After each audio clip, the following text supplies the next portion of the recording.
안녕하세요. 생활에 필요한 법률 정보를 알기 쉽게 설명해드리는 로원TV의 이상익 변호사입니다. 우리가 사회생활을 하다 보면 피치 못하게 아니면 억울하게 형사사건에 휘말리게 되는 경우가 있습니다. 그래서 종전 영상으로 형사고소를 당했을 때 제일 먼저 해야 될 일, 그리고 형사 절차가 어떻게 진행되는지에 대해서 살펴보기도 했는데, 오늘은 이에 더해서 수사기관에서 사건을 접수한 뒤에 사건 당사자, 즉 피의자에게 조사를 받으러 오라고 했을 때 어떻게 조사를 받아야 되는지, 어떤 행동을 하면 안 되는지 형사조사와 관련해서 주의할 점에 대해서 살펴보도록 하겠습니다.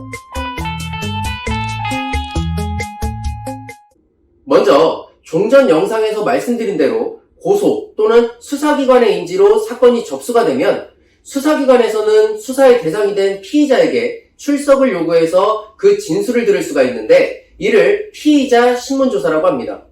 그래서 피의자로 수사기관에 입건이 된 사람은 수사관서에 출석해서 자신의 무고함 또는 범죄 사실의 경위를 진술하게 되는데, 피의자로 출석할 것을 통보받고도 정당한 이유 없이 응하지 않거나 수사기관의 출석 요구를 무시하게 되면 수사기관에서는 피의자 신문을 위해서 법원에 영장을 청구할 수도 있기 때문에 계속해서 수사기관 조사를 거부할 수 없습니다.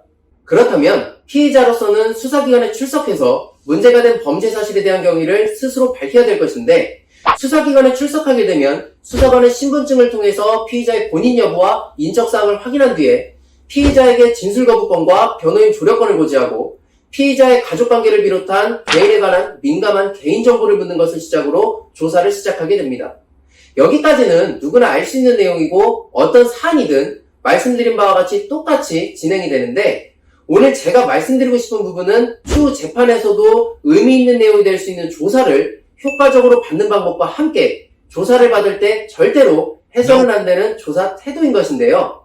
그 첫 번째는 범죄 사실에 대한 입장을 분명히 하라입니다.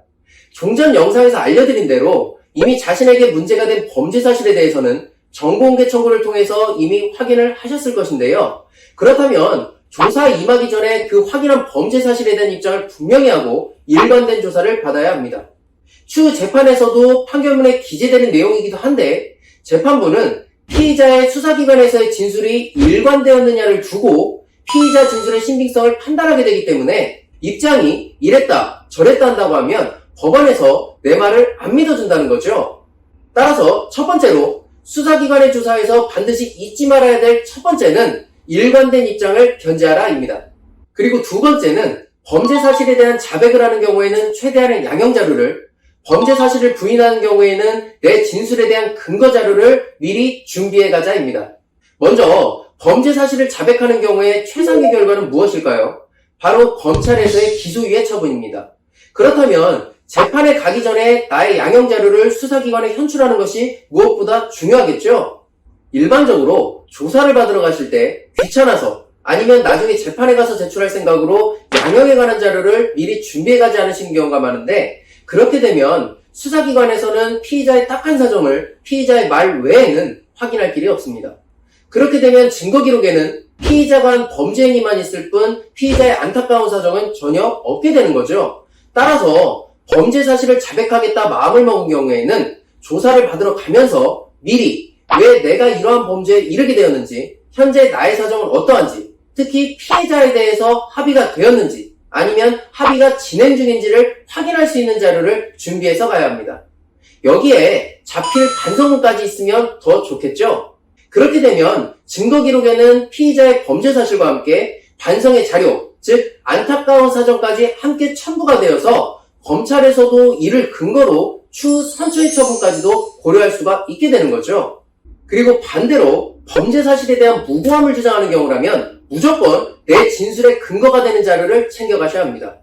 수사기관에서는 기본적으로 피의자의 말을 전적으로 신뢰하는 위치가 아니기 때문에 피해자의 진술이 너무 허무맹랑하다라는 정도가 아니라면 피의자의 진술만 가지고는 억울함을 호소하기는 매우 어렵습니다.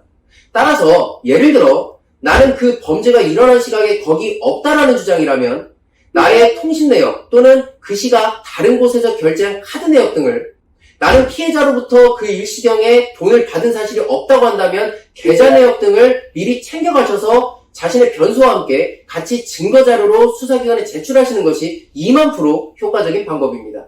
그래야 추후 검찰에서 일단적인 범죄 사실 유무를 판단할 때 피의자에게 불리한 자료와 함께 피의자에게 유리한 자료도 함께 놓고 고려를 하게 되기 때문에 검찰 단계에서 미리 무혐의를 받을 가능성도 높아지게 되는 거죠. 마지막 세 번째는 반드시 법률 전문가와 최소 상담이라도 미리 받아보고 조사에 임하자입니다. 종전 영상에서도 다루었던 사기죄를 놓고 예를 한번 들어보겠습니다. 예를 들어 제가 조사를 받으면서 그때는 제가 돈을 빌리면서 형편이 안 돼서 바로 갚을 수 없었던 것은 사실입니다. 근데 저도 어려우니까 돈을 빌려야 되니까 그렇게 얘기할 수밖에 없었고 결국 그 뒤로 6개월이 지나서부터 돈을 갚기 시작했고 이제 남은 돈도 얼마 되지 않습니다. 이렇게 진술을 했다고 하겠습니다. 이것은 상대방을 속였다는 건가요? 속이지 않았다는 건가요? 위와 같은 진술은 말은 그럴듯하지만 이미 상대방에 대한 기망을 인정한 겁니다. 돈을 빌릴 당시 바로 갚을 수 있는 변제 능력과 변제 의사가 없었던 것은 사실이지만 그때는 그렇게밖에 얘기할 수가 없었고 이후로 변제하기 위해서 최선의 노력을 다했다는 그런 취지는 알겠는데 사실상 상대방을 속였다는 것을 이미 자백한 것이나 다름이 없는 거죠. 그런데 당사자 입장에서는 이것이 사실이고 이것이 자신의 사정을 하소연할 수 있는 기회다라고 생각해서 진술을 했을지는 몰라도 법적으로 따져봤을 때는 진술 당사자의 의사가 무엇인지와는 무관하게 범죄 사실을 이미 자백하였다는 사실은 분명한 거죠.